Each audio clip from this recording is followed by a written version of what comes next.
पहलगाम हमले के बाद से दिल्ली से लेकर श्रीनगर तक जबरदस्त एक्शन दिख रहा है। आर्मी चीफ भूपेंद्र द्विवेदी श्रीनगर में है, जहां पर एलजी मनोज सिन्हा और दूसरे सैन्य अधिकारियों के साथ उनकी मुलाकात हुई है। एलजी मनोज सिन्हा ने आर्मी चीफ से कहा है कि आतंकवाद को जड़ से खत्म करने के अभियान में पूरा देश सेना के साथ है, लेकिन आतंकवाद को जड़ से खत्म करना हो। वायुसेना ने इस बीच में आपको बता दें कि ऑपरेशन आक्रमण भी चलाया, यानी कि एक युद्धाभ्यास किया गया, अपनी तैयारियों को परखा है और जो युद्धपोत उसने भी अपनी जो है तैयारियों को देखा है और परीक्षण किया गया है। तो कश्मीर में पहुंचे हुए हैं सेना प्रमुख। मांग यही हो रही है कि जड़ से समूल नाश होना चाहिए आतंकवाद का। समूल नाश क्या है, इस पर भी चिंतन मंथन कि क्या उपाय भारत के पास है कि आतंकवाद पूरी तरह से समाप्त हो। इस बीच में बहुत सारे एक्शन, सीसीएस की बैठक में कुछ बड़े निर्णय लिए गए हैं। इसके साथ साथ कई ऑपरेशन इस समय जम्मू कश्मीर में चल रहे हैं। आतंकवादी के ढेर होने की भी खबर है।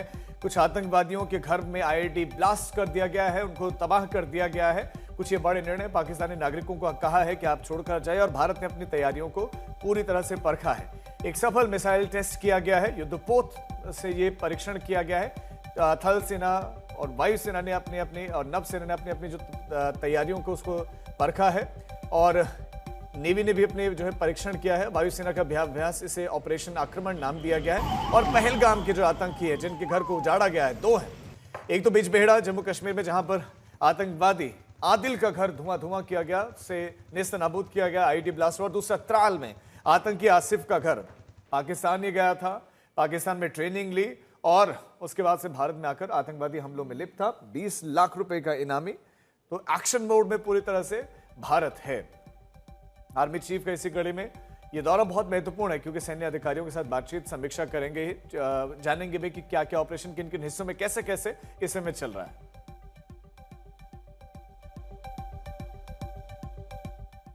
भारत की तैयारियां जोरों पर हैं। पहलगाम हमले के बाद से सरकार पूरी तरह एक्शन मोड में है। एक तरफ कूटनीतिक मोर्चे पर एक्शन खोल दिया गया है, तो दूसरी तरफ सैन्य तैयारियां भी दिख रही हैं।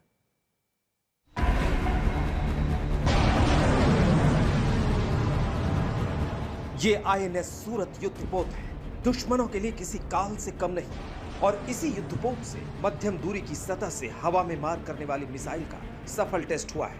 यानी संदेश साफ है, पीएम मोदी ने जो कुछ कहा है वो होकर रहेगा।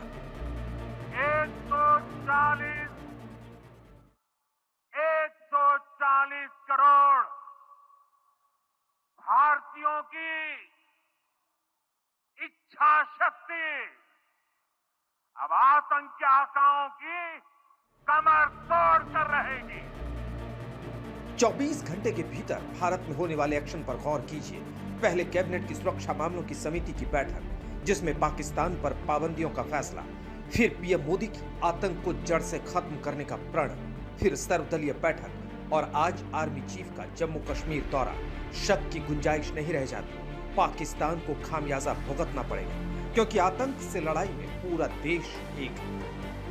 यूनिफॉर्मली कंडेम किया है सबने जो हुआ है, और पूरी सपोर्ट दिया है ऑपोजिशन ने सरकार को, कोई भी एक्शन नहीं। हमारे ऑफिशियल्स के ओर से, आईबी के ओर से, होम मिनिस्ट्री के ऑफिशियल्स के ओर से ब्रीफिंग किया गया है। घटना कैसे हुई और कहां चूक हुई इसका भी बताया। शुरुआत में सरकार की ओर से रक्षा मंत्री जी ने बताया कि जो घटना पहलगाम में जो हुआ है, उसके बाद भारत सरकार ने सीसीएस बैठक में क्या कदम उठाया, क्या फैसला लिया, उसका भी जानकारी दिया। और फिर सरकार का आतंकवाद के खिलाफ जीरो टॉलरेंस पॉलिसी के बारे में शुरू में बताया। आतंक पर पीएम के प्रण के साथ ही सेना की तैयारियां भी आगे बढ़ रही हैं। भारतीय वायुसेना ने सेंट्रल सेक्टर में युद्धाभ्यास किया है। इस ऑपरेशन का नाम रखा गया है आक्रमण, और इस ऑपरेशन की अगुवाई की राफेल ने। भारतीय वायुसेना के पास राफेल विमानों के 2 स्क्वाड्रन हैं, जो पंजाब के अंबाला और पश्चिम बंगाल के हाशीमारा में तैनात हैं। इनकी रफ्तार 2000 किलोमीटर प्रति घंटा है। 15 मीटर से ज्यादा लंबा और 10 टन वजन वाला विमान हवा में उड़ते ईंधन भरवाने में सक्षम है। आक्रमण में अचूक, रक्षा में अव्वल राफेल एक साथ कई टारगेट पर निशाना लगा सकता है। ये अत्याधुनिक विमान, जो मेटियोर एयर टू एयर मिसाइलों और रैम्पेज जैसे लंबी दूरी की मिसाइलों से लैस है, जमीनी हमलों और हवा से हवा युद्ध के लिए विशेष रूप से तैयार किए गए हैं। ऐसी तैयारियों के बाद अब सवाल यही उठ रहे हैं कि इस बार निशाना पड़ा होगा। क्या सीधे हाफिज सईद या मसूद अजहर जैसे आतंकियों पर चोट होगी? दिल्ली से मंजीत नेगी के साथ मीर फरीद, श्रीनगर, आज तक। गर्मियों की छुट्टी होने वाली थी, मेरे पापा आने वाले थे, तो हम लोग सभी खुश थे। तो मैं एक बेड पे चढ़ के डांस कर रहा था, लेकिन वो पहले ही आ गए। फ्रीज।